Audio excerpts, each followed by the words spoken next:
How's it going, everyone? Driven by Drake here. In this week's video, I will be covering the topic of, are cars and coffees worth going to in 2024? Should you wake up in the morning to go to them? Should you bother even driving and cleaning your car? Are they friendly? Are they stereotypical? Is it just worth it in the end? I interviewed 4 of the local guys, all different in their own way, and they're going to give me their opinions on it. Hopefully y'all enjoy the video. Watch till the end to see if it is worth it or not. Yeah, enjoy the video. So what's your name? Rich. Ronnie. My name's Akash. My name's Nick. Nick, nice to meet you, Nick. Nice to What do meet you you. drive? I drive a 2012 Ferrari California. And then tell me about it. It's a pretty cool car. I just got it about 6 months ago. It's only got about 24,000 miles on it. It's a 4.3 flat plane crank V8. Wow. Pretty cool car. It's got about 480 horsepower. So it's a pretty nice car. I like it. It's got a dual clutch transmission, so it's super fast shifting. And when this car came out, this was the first Ferrari that had a mid-mount, like a front mid-mounted V8. First one with a dual clutch transmission. First one with a hard top convertible. So there was a lot of firsts with this one. So a lot of the new Ferrari, a lot of Ferraris that came after it had a lot of the tech that this one had. I brought my E30 M3. Perfect. Do you want to tell us about it?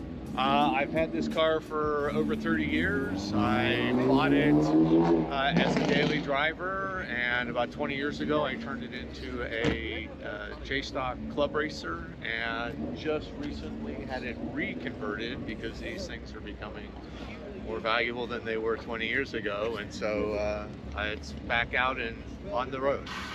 Perfect. I got Hot Wheels set up right now. My goal is to have everyone have one of each if they like. Make sure that prices are affordable. And fuel my addiction. That's But no, I just do it because I was invited. I'm from Maryland, by the way. You can find that camera right there. I'm from Maryland. So I'm mainly kind of like a source when it comes to Hot Wheels, and they say like wow, you got an interesting palette. Like, yeah, I mean, I'm just selling the ones that I already have, and I want to get rid of them. Actually, no, not already have. This is some of that is my personal, like these. Yeah. These are my personal collections right here. Wow. So these are not, I wouldn't say hard to find right now because I'm pretty sure everybody else has it. But these are like from nothing you can do about it. 2-3 years ago. And then I have ones that are like from 2018, 2017, 16. It goes all the way down to at least 2000. Year 2000 actually. This car is a factory 92 turbo, but I had it swapped over to a Generation 4 3S, which is out of a Caltina. Wow. It's not the prettiest thing right now because it just got running. It's not. I still got to go over the car, but yeah, the car swapped over. It's been 2 years since I got it running. I also have I've been coming here with a GR86 that I have, but finally got it running this week. Turbo went bad on it. Just went over everything. Axles need to be replaced. So I got all that done. I was like, well, it's been 2 years since this car has even seen Dulles. It'd be nice to actually take it out and see it. As you can see, lo and behold, the gangrene gang over here was like, what's going on? So, I was surprised by the amount of MR2s that popped out. That's really good. This isn't even all of them. This is a good majority of us. We have like a whole DMV MR2 group, right? So we're all in contact with each other. But the thing is, this is not even all of us. Wow. When we came out, maybe I think last time was 2 years ago when I had this one. We came out, we filled up almost 2 full rows. Are cars and coffees worth going to in 2024? Like, is it worth waking up at 6 o'clock in the morning, driving there in the cold? Well, I obviously wouldn't be here if I didn't think so. And if you look around, I mean, there are hundreds of cars here, and it's a great opportunity to network with people and see things that you don't normally see, and see things that are like yours, and talk to enthusiasts. Yeah, it's absolutely fantastic.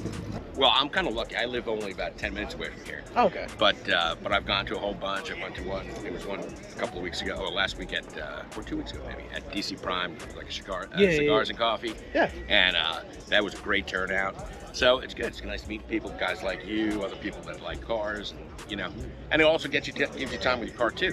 You got to prep it, Exactly. make her look nice and stuff. So yeah, I think it's very much worth it. Absolutely. You get a nice chill vibe.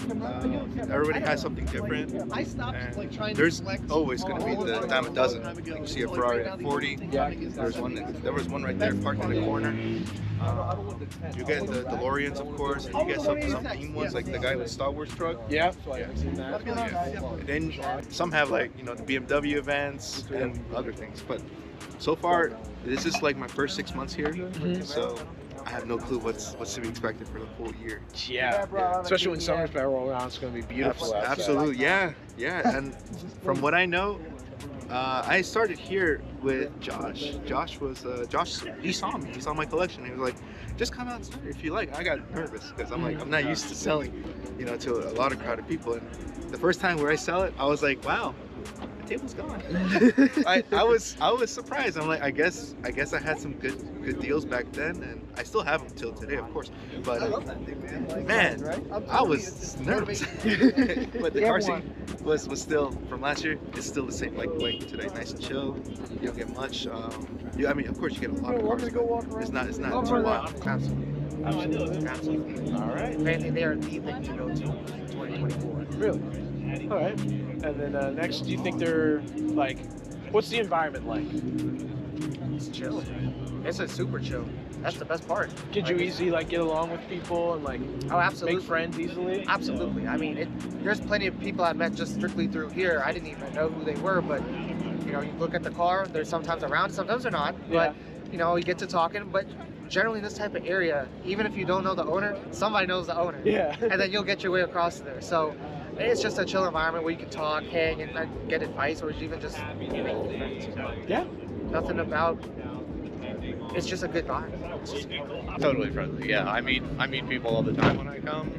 I have a Corvette as well that I was with the Corvette guys, and now I'm plugged into their club. And yeah, it's very friendly. People are really interested in talking about your car, and they're interested in talking about their cars. And so it's just an environment where people want to engage. All right.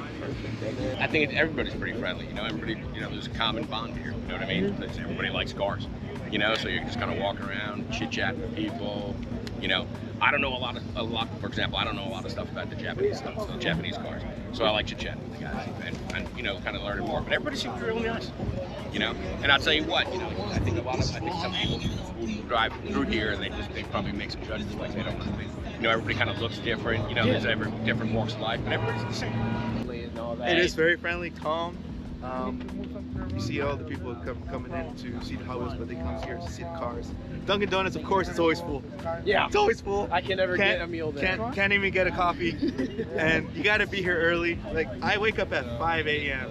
and my drive is so calm. Like, it's really crazy how calm it is.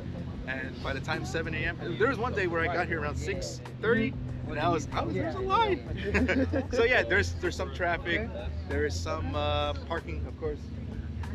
Parking goes over in the back right there. brother. Thank you, It guys. always stays full for sure. So the environment. Do you think they're stereotypical at all? Like seeing a line of like WRXs, line of Corvettes, line of Honda Civics, stuff like that. There's always weird stuff. I mean, you're seeing less and less of sort of the traditional 60s muscle cars. But you still see them out here. I mean, occasionally you see the weird JDM cars. I mean, I don't think it's stereotypical. I think there's an enormous amount of diversity. There's a guy here who comes with a mid-'80s Cadillac, and I mean, it's a pretty diverse group. So I don't think it's stereotypical at all. Cars Well, here. it's like a big mix, you know. Here you see a lot of the Japanese products and stuff like that. But then you got the guys who got Vets, and you got some Porsches here, and some older stuff. You know, I think it was 2 or 3 weeks ago. It seemed like the most popular car here. Everybody was like going around. It was like a '57 Bug.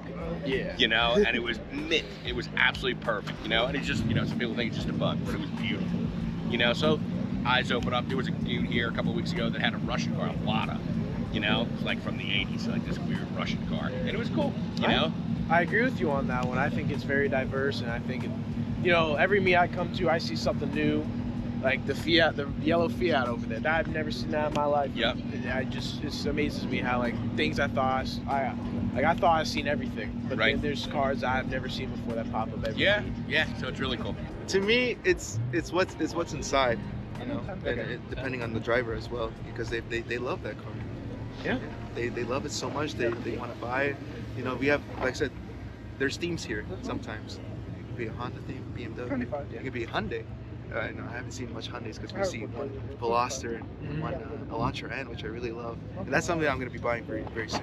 Oh, good. But You like him, no, I don't think there's much stereotypicals. I think there is some sort of like fine line where people are like, oh, we gotta see this again because he's loud, or no, they make up stuff saying like, hey,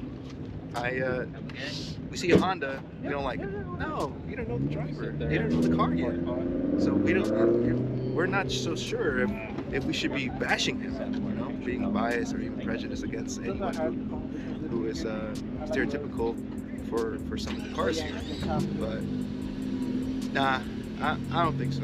Yes, you see some of the same stuff because it is local, but at the same time you don't, because, you know, instance, this car was gone for 2 years.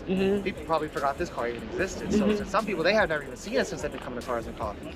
It's the same type of logic. Maybe you have a guy who's been fixing his car for a while, or maybe one day he's like, it's nice weather, I'll take the nice car out. Yeah. So sometimes you'll see the same, but at the same time you also see different stuff. So it's always a good time. Like, there's plenty of cars I'll come here and see, like, hey, I recognize this car, but then I'll be like, whoa, I've never seen this one here. And it just happens to be some guy who's like, yeah, I spent 5 years fixing it. I drove it out. Do you recommend the younger audience to come here even if they don't have a car and like learn from it? Absolutely. It's a cool hobby. Yeah. You know, It's an expensive one too. it can be an expensive one, but I'll tell you the truth. You know, just getting it, if you just learn how to like tinker on cars and stuff like that, you know, could save you some money. You know, and it's a good thing. You know, I'm big with working with your hands. You know, so I'm a big woodworker. I used to have a body shop years ago, and you know, self-taught myself how to paint. So, you know, I think it's a good thing. Totally. I mean, I think car culture is an American tradition, and I think it's losing some of its luster. And I think the more opportunity for younger folks to get involved in seeing some of the history and getting some of the experience of being around what is a really personal thing, I think is really valuable. So I wholeheartely recommend it. Oh yeah, for sure. Oh, for sure. I mean, there's a lot of older cars out here that you don't even see, or almost like, I guess you call them like icons in a sense, you know. And just it's easy for younger kids to talk to older people, just kind of get a good breakdown. You know, maybe they want like a Porsche or something. They want to make that dream happen. Talking to someone who already has it's a great way. And it's nice. You know, no one's gonna tell you like, man, kick rocks. You know, it's like, what's your game plan? You know, and they'll kind of break it down. And I think it's a great time for anyone to learn something. You know, everyone's gonna tell you what you need to do or like what is going to take you there to get to that point. So I think it's a great environment for younger kids. They're gonna, maybe someone here, I don't know, dreams about getting an MR2. Yeah. You know, we're probably the best people to ask because we know exactly what the market's like, what it's going to take, what kind of different models or swaps or whatever. It's just that treasure trove of knowledge where like the internet might have it still up like on a forum or something, but nothing beats getting your current knowledge from people like still in it. It depends because the younger audience sometimes are loud. Yeah. But yeah, if we can teach them, I don't have a bag. I don't have a bag. Oh, you're good. we should embrace our car culture and making sure that everybody respects one another and respect their. No, I saw. That's nice, Camaro. Yeah. I was looking at that too. I got sidetracked. Yeah.